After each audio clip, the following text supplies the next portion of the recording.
നമസ്കാരം. സ്വാതന്ത്ര്യദിനം ഒരു കലണ്ടർ ദിവസമല്ല. ഇന്ത്യയുടെ സ്വാതന്ത്ര്യത്തിനായി ജീവിതം സമർപ്പിച്ച ആയിരക്കണക്കിന് ധീരരുടെ ഓർമ്മയാണ് ഓഗസ്റ്റ് 15. ത്രിവർണ്ണ പതാക ഉയരുമ്പോൾ ഓരോ ഇന്ത്യക്കാരൻ്റെയും മനസ്സിൽ അഭിമാനം നിറയുന്നതും അതുകൊണ്ടാണ്. ദേശീയഗാനം മുഴങ്ങുമ്പോൾ രാഷ്ട്രീയ വ്യത്യാസങ്ങൾ മറന്ന് രാജ്യം ഒന്നാകുന്നതും അതുകൊണ്ടാണ്. അതേ ചരിത്രപരമായ പശ്ചാത്തലത്തിലാണ് വന്ദേ മാതരം എന്ന ദേശീയ ഗീതത്തിനും ഇന്ത്യയുടെ സ്വാതന്ത്ര്യ സമര ചരിത്രത്തിൽ പ്രത്യേക സ്ഥാനമുള്ളത്. പക്ഷേ 2026 അതായത് ഇന്നത്തെ സ്വാതന്ത്ര്യ ദിനത്തിൽ കേരളത്തിലും ദില്ലിയിലും ഉണ്ടായ സംഭവങ്ങൾ കോൺഗ്രസിൻ്റെ ദേശീയ ബോധത്തെക്കുറിച്ച് കൂടുതൽ രാഷ്ട്രീയ ചോദ്യങ്ങൾ ഉയർത്തുകയാണ്.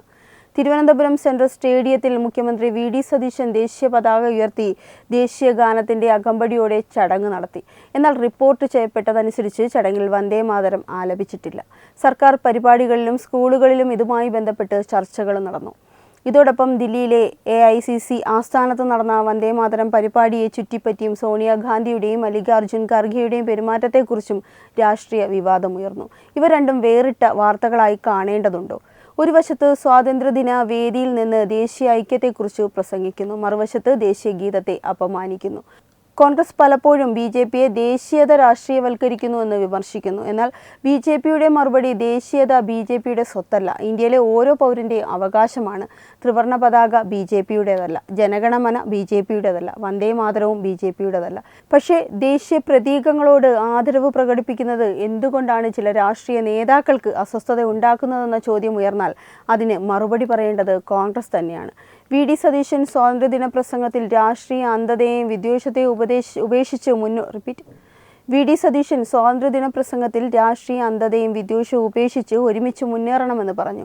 അതൊരു നല്ല സന്ദേശമാണ്. പക്ഷേ ദേശീയ പ്രതീകങ്ങളോടുള്ള ആദരവിലും അതേ ഐക്യം കാണേണ്ടതില്ലേ? ദില്ലിയിൽ കോൺഗ്രസ് നേതൃത്വവുമായി ബന്ധപ്പെട്ട വന്ദേ മാതരം വിവാദവും ഇതേ പശ്ചാത്തലത്തിൽ വായിക്കപ്പെടുകയാണ്. അതിനാൽ ഇന്നത്തെ ചോദ്യം വി.ഡി. സതീശനോട് മാത്രമല്ല, സോണിയാഗാന്ധിയോട് മാത്രമല്ല, ഖാർഗെയോട് മാത്രമല്ല, ചോദ്യം കോൺഗ്രസിനോടാണ്. ഇന്ത്യൻ ദേശീയതയെക്കുറിച്ച് കോൺഗ്രസിൻ്റെ നിലപാട് എന്താണ്? വന്ദേ മാതരം ഒരു സംഗീത അവതരണം മാത്രമായി കാണുന്നത് അതിൻ്റെ ചരിത്ര പ്രാധാന്യം കുറച്ചു കാണിക്കുന്നതാണ്. ഇന്ത്യയുടെ സ്വാതന്ത്ര്യ സമര കാലഘട്ടത്തിൽ ദേശീയബോധം ഉയർത്തിയ പ്രധാന ഗാനങ്ങളിലൊന്നാണിത്. ബ്രിട്ടീഷ് ഭരണത്തിനെതിരെ പോരാടിയ തലമുറകളുടെ മനസ്സിൽ വന്ദേ മാതരം ഒരു ആവേശമായിരുന്നു. അതുകൊണ്ട് തന്നെ സ്വാതന്ത്ര്യദിനം പോലുള്ള ഒരു അവസരത്തിൽ വന്ദേ മാതരത്തിന് നൽകുന്ന സ്ഥാനം രാഷ്ട്രീയമായി പ്രസക്തമാണ്. BJP ഇതിനെ ദേശീയതയുടെ ഭാഗമായിട്ടാണ് കാണുന്നത്. കോൺഗ്രസ് അതിനെ രാഷ്ട്രീയമായി എങ്ങനെ കാണുന്നു? കേരളത്തിൽ സ്വാതന്ത്ര്യദിന ചടങ്ങിൽ വന്ദേ മാതരം ഉണ്ടായില്ല എങ്കിൽ അതിന് ഭരണകൂടം വിശദീകരണം നൽകേണ്ടതുണ്ട്. കാരണം ദേശീയ ദിനത്തിലെ ഔദ്യോഗിക ചടങ്ങുകൾക്കൊരു പ്രത്യേക പ്രതീകാത്മകതയുണ്ട്. ഇത് വി.ഡി. സതീശനെ വ്യക്തിപരമായി കുറ്റപ്പെടുത്തുന്നതിന് അപ്പുറമുള്ള വിഷയമാണ്. അദ്ദേഹം നേതൃത്വം നൽകുന്ന സർക്കാരിൻ്റെ ഔദ്യോഗിക സമീപനം എന്തായിരുന്നു എന്നതാണ് ചോദ്യം. ദേശീയ ഗാനം ആലപിച്ചു, ദേശീയ പതാക ഉയർത്തി, എല്ലാം നല്ലത് തന്നെ. പക്ഷേ വന്ദേ മാതരം ഒഴിവാക്കപ്പെട്ടതിൻ്റെ കാരണം എന്താണ്? അതിന് വ്യക്തമായ മറുപടി വേണം. കോൺഗ്രസ് ഇന്ത്യയുടെ സ്വാതന്ത്ര്യ സമര പാരമ്പര്യം അവകാശപ്പെടുന്ന പാർട്ടിയല്ലേ. അതുകൊണ്ട് തന്നെ ദേശീയ പ്രതീകങ്ങളോടുള്ള സമീപനത്തിൽ കോൺഗ്രസിന് പ്രത്യേക ഉത്തരവാദിത്വവുമുണ്ട്. തിരഞ്ഞെടുപ്പ് പ്രസംഗങ്ങളിൽ ഇന്ത്യയെക്കുറിച്ച് സംസാരിക്കുക എളുപ്പമാണ്. പക്ഷേ ദേശീയ പ്രതീകങ്ങളെ ആദരിക്കുന്ന കാര്യത്തിൽ അതേ ആത്മാർത്ഥത കാണിക്കണം. ദേശീയതയെക്കുറിച്ച് BJPയെ പഠിപ്പിക്കാൻ ശ്രമിക്കുന്ന കോൺഗ്രസ് ആദ്യം സ്വന്തം നിലപാട് വ്യക്തമാക്കണം. വന്ദേ മാതരം പാടുന്നതിൽ എന്താണ് പ്രശ്നം? ദേശീയ പ്രതീകങ്ങളെ ആദരിക്കുന്നതിൽ എന്താണ് പ്രശ്നം? ഇതിന് വ്യക്തമായ രാഷ്ട്രീയ മറുപടി നൽകാൻ കോൺഗ്രസ് തയ്യാറാകണം. ജനാധിപത്യത്തെക്കുറിച്ച് സംസാരിക്കുമ്പോൾ രാജ്യത്തിൻ്റെ ചരിത്രത്തോടും സ്വാതന്ത്ര്യ സമരത്തിൻ്റെ പ്രതീകങ്ങളോടും ഒരേപോലെ ബഹുമാനം വേണം. കേരളത്തിൽ പ്രളയ പ്രതിരോധ സംവിധാനങ്ങളും ലഹരിവിരുദ്ധ പ്രവർത്തനങ്ങളും ക്ഷേമ പദ്ധതികളും സംബന്ധിച്ച് മുഖ്യമന്ത്രി സംസാരിച്ചു. അതെല്ലാം രാഷ്ട്രീയമായി ചർച്ച ചെയ്യപ്പെടാവുന്ന വിഷയങ്ങളുമാണ്. പക്ഷേ സ്വാതന്ത്ര്യദിനം എന്ന പ്രത്യേക അവസരത്തിൽ ദേശീയബോധവും ദേശീയ ഐക്യവും മുൻനിരയിൽ വരണം. അതുകൊണ്ടാണ് BJP പറയുന്നത് പ്രസംഗത്തിൽ മാത്രം പോരാ, ദേശീയത പ്രവൃത്തിയിലും ദേശീയബോധം കാണണം. സോണിയാഗാന്ധി വന്ദേ മാതരം നിയമവിരുദ്ധമായി തടഞ്ഞത് ശരിയാണോ? കോൺഗ്രസ് നേതൃത്വം ഈ വിഷയത്തിൽ വ്യക്തമായ വിശദീകരണം നൽകേണ്ടതുണ്ട്. സോണിയാഗാന്ധി ആണെങ്കിലും ഖാർഗെ ആണെങ്കിലും മറ്റേതെങ്കിലും കോൺഗ്രസ് നേതാവാണെങ്കിലും ദേശീയ പ്രതീകങ്ങളുടെ കാര്യത്തിൽ പൊതുജനങ്ങൾക്ക് വ്യക്തമായ മാതൃക നൽകേണ്ട ഉത്തരവാദിത്തമുണ്ട്. വന്ദേ മാതരം ആലപിക്കുന്നത് മനഃപൂർവ്വം തടസ്സപ്പെടുത്തുന്നതുമായി ബന്ധപ്പെട്ട് ശിക്ഷാ നടപടികൾ ഇവർ ഏറ്റുവാങ്ങേണ്ടി വരും. വന്ദേ മാതരത്തെ തടസ്സപ്പെടുത്തിയാൽ 3 വർഷം വരെ തടവ് അനുഭവിക്കേണ്ടി വരും. ഈ കുറ്റമാണ് ഇന്ന് AICC ആസ്ഥാനത്ത് സോണിയാഗാന്ധിയും ഖാർഗെയും ചെയ്തത്. BJP നേതാവായാലും കോൺഗ്രസ് നേതാവായാലും നിയമത്തിൻ്റെ മുന്നിൽ എല്ലാവരും തുല്യരാണ്. ദേശീയതയെ മതത്തിൻ്റെ കണ്ണിലൂടെ കാണുന്നത് ശരിയാണോ? കോൺഗ്രസിൻ്റെ ഈ ഒരു സ്ഥിരം രാഷ്ട്രീയ ആരോപണം BJP ദേശീയതയെ മതവുമായി ബന്ധിപ്പിക്കുന്നു എന്നതാണ്. ദേശീയത ഏതെങ്കിലും ഒരു മതത്തിൻ്റേതല്ല. വന്ദേ മാതരം ആലപിക്കുന്നത് ഒരു മതാചാരമല്ല. ദേശീയ പതാകയെ ആദരിക്കുന്നത് മതാചാരമല്ല. ദേശീയ ഗീതം ആലപിക്കുന്നത് മതാചാരമല്ല. ഇവയെല്ലാം ഇന്ത്യൻ റിപ്പബ്ലിക്കിൻ്റെ ദേശീയ പ്രതീകങ്ങളാണ്. അതിനാൽ ദേശീയതയെ മതരാഷ്ട്രീയവുമായി ചിത്രീകരിക്കുന്നതിലൂടെ കോൺഗ്രസ് യഥാർത്ഥ വിഷയത്തിൽ നിന്ന് മാറിപ്പോവുകയാണ് ചെയ്യുന്നത്. BJP ഉയർത്തുന്ന ഏറ്റവും ശക്തമായ ആരോപണവും ഇതുതന്നെയാണ്. കോൺഗ്രസ് ദേശീയതയെ ആവശ്യത്തിനനുസരിച്ച് ഉപയോഗിക്കുന്നുണ്ട്. എന്തായാലും വന്ദേമാതരത്തെക്കുറിച്ചുള്ള നിലപാട് വ്യക്തമാക്കുക, ദേശീയ പ്രതീകങ്ങളെക്കുറിച്ചുള്ള പാർട്ടിയുടെ ഔദ്യോഗിക നിലപാട് വ്യക്തമാക്കുക. അങ്ങനെ ചെയ്താൽ രാഷ്ട്രീയ വിവാദത്തിന് വ്യക്തത വരും. VD സതീശൻ സ്വാതന്ത്ര്യദിന വേദിയിൽ നിന്ന് യുവതലമുറയുടെ രാഷ്ട്രീയ ബോധത്തെക്കുറിച്ചും ജനാധിപത്യത്തെക്കുറിച്ചും സംസാരിച്ചു. പക്ഷേ ഇന്ത്യയെക്കുറിച്ച് അടിസ്ഥാന അഭിമാനത്തിൽ നമ്മൾ ഒന്നിക്കേണ്ടതല്ലേ?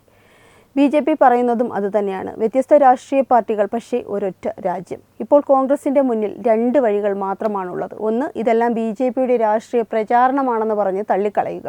അല്ലെങ്കിൽ ദേശീയ പ്രതീകങ്ങളെക്കുറിച്ച് വ്യക്തമായ നിലപാട് പ്രഖ്യാപിച്ച് രാഷ്ട്രീയ സംശയങ്ങൾക്ക് മറുപടി നൽകുക. ഇന്ത്യൻ ദേശീയത ശക്തമാക്കണം. യുവതലമുറയ്ക്ക് രാജ്യത്തെക്കുറിച്ച് അഭിമാനമുണ്ടാകണം. സ്വാതന്ത്ര്യ സമര ചരിത്രം മറക്കരുത്. ദേശീയ പതാകയും ദേശീയ ഗാനവും വന്ദേമാതരവും രാഷ്ട്രീയ തർക്കങ്ങളുടെ ഇരയാകരുത്. ഈ വിഷയത്തിൽ BJPയുടെ നിലപാട് വളരെയധികം വ്യക്തമാണ്. ഇന്ത്യ ആദ്യം, പാർട്ടി രാഷ്ട്രീയം അതെല്ലാം പിന്നീട്. സ്വാതന്ത്ര്യദിനം കോൺഗ്രസിൻ്റെയോ BJPയുടെയോ ഇടതുപക്ഷത്തിൻ്റെയോ സ്വകാര്യ ആഘോഷമല്ല, അത് ഇന്ത്യയുടേതാണ്. അതിനാൽ ദേശീയ പതാക ഉയരുമ്പോൾ രാഷ്ട്രീയ വ്യത്യാസങ്ങൾ മാറ്റിവെക്കണം. ദേശീയ ഗാനവും ദേശീയ ഗീതവും മുഴങ്ങുമ്പോൾ രാജ്യം ഒന്നാകണം. വന്ദേമാതരം ആലപിക്കുമ്പോൾ സ്വാതന്ത്ര്യ സമരത്തിൻ്റെ ഓർമ്മ മനസ്സിലുണ്ടാകണം. തിരുവനന്തപുരം സെൻട്രൽ സ്റ്റേഡിയത്തിൽ ദേശീയ പതാക ഉയർത്തിയതിൽ തർക്കമില്ല, ദേശീയ ഗാനം ആലപിച്ചതിലും തർക്കമില്ല. പക്ഷേ വന്ദേമാതരം ആലപിക്കാത്തതിനെക്കുറിച്ച് ചോദ്യമുണ്ടെങ്കിൽ അതിന് സർക്കാർ വ്യക്തമായ മറുപടി നൽകിയിരിക്കണം. അതുപോലെ ദില്ലിയിലെ കോൺഗ്രസ് ആസ്ഥാനത്തെ വന്ദേമാതരത്തെ ചുറ്റിപ്പറ്റി സോണിയ തടയാൻ ശ്രമിച്ചതും സോണിയാഗാന്ധിയുടെയും കാർഗെയുടെയും പെരുമാറ്റത്തെക്കുറിച്ചും ആരോപണങ്ങൾ ഉയർന്നിട്ടുണ്ട് എങ്കിൽ കോൺഗ്രസ് നേതൃത്വവും അതിന് വ്യക്തത നൽകണം. ദേശീയതയെക്കുറിച്ച് BJPയെ വിമർശിക്കുന്ന കോൺഗ്രസ് ആദ്യം സ്വന്തം ദേശീയ പ്രതീകങ്ങളോടുള്ള സമീപനം വ്യക്തമാക്കുക. VD സതീശൻ ജനാധിപത്യത്തെക്കുറിച്ച് സംസാരിക്കുന്നു. സോണിയാഗാന്ധിയും ഖാർഗെയും കോൺഗ്രസിൻ്റെ ദേശീയ നേതൃത്വത്തെ പ്രതിനിധീകരിക്കുന്നു. അപ്പോൾ ഈ നേതൃത്വത്തിന് മുന്നിലുള്ള ഏറ്റവും വലിയ പരീക്ഷണവും ഇതുതന്നെയാണ്. BJP ദേശീയതയെ രാഷ്ട്രീയ ആയുധമാക്കുന്നുവെന്ന് കോൺഗ്രസ് ആരോപിച്ചേക്കാം. പക്ഷേ BJPയുടെ മറുപടി വളരെയധികം ലളിതമാണ്. ദേശീയത BJPയുടെ സ്വത്തല്ല, ദേശീയ പതാക BJPയുടേതല്ല, വന്ദേമാതരവും BJPയുടേതല്ല. ഇന്ത്യയാണ് എല്ലാത്തിൻ്റെ ഉടമ. അതുകൊണ്ട് തന്നെ ദേശീയ പ്രതീകങ്ങളെക്കുറിച്ചുള്ള ചർച്ചയിൽ രാഷ്ട്രീയ സൗകര്യം നോക്കാതെ വ്യക്തമായ നിലപാട് വേണം. കോൺഗ്രസ് ദേശീയതയെക്കുറിച്ച് ആത്മവിശ്വാസത്തോടെ സംസാരിക്കുന്നുണ്ടുവെങ്കിൽ ഈ ചോദ്യങ്ങൾക്ക് മറുപടി പറയുന്നതിൽ എന്താണ് ബുദ്ധിമുട്ട്? കേരളത്തിലെ യുവതലമുറയോടും ഇതാണ് BJPക്ക് പറയാനുള്ളത്. രാഷ്ട്രീയ പാർട്ടികളെ വിമർശിക്കാം, സർക്കാരിനെ വിമർശിക്കാം, BJPയെയും വിമർശിക്കാം, കോൺഗ്രസിനെയും വിമർശിക്കാം. പക്ഷേ ഇന്ത്യയെ മറക്കരുത്. രാജ്യത്തിൻ്റെ ചരിത്രത്തെ മറക്കരുത്. സ്വാതന്ത്ര്യ സമര സേനാനികളുടെ ത്യാഗത്തെ മറക്കരുത്. ദേശീയ പ്രതീകങ്ങളുടെ മൂല്യം കുറച്ചു കാണരുത്. ഇന്ത്യ ശക്തമാക്കുന്ന ദേശീയബോധമാണ് നമുക്ക് വേണ്ടുന്നത്. കോൺഗ്രസ് ദേശീയതയെ പ്രസംഗത്തിൽ മാത്രം സ്വീകരിക്കുമോ, അതോ ദേശീയ പ്രതീകങ്ങളോടുള്ള ആദരവിലും അത് തെളിയിക്കുമോ? ഉത്തരം പറയേണ്ടത് കോൺഗ്രസ് ആണ്. കാരണം രാഷ്ട്രീയ പാർട്ടികൾ വരും പോകും, നേതാക്കൾ മാറും, സർക്കാരുകളും മാറും. പക്ഷേ ഇന്ത്യ നിലനിൽക്കും.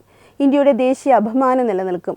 ഈ ഒരു വാർത്തയെപ്പറ്റിയുള്ള നിങ്ങളുടെ അഭിപ്രായം കമൻറ്റ് ചെയ്യുക. വാർത്തകൾ വേഗത്തിൽ അറിയാനായി ചാനൽ സബ്സ്ക്രൈബ് ചെയ്യൂ. വെബ് ഡെസ്ക് തത്വമൈ ന്യൂസ്.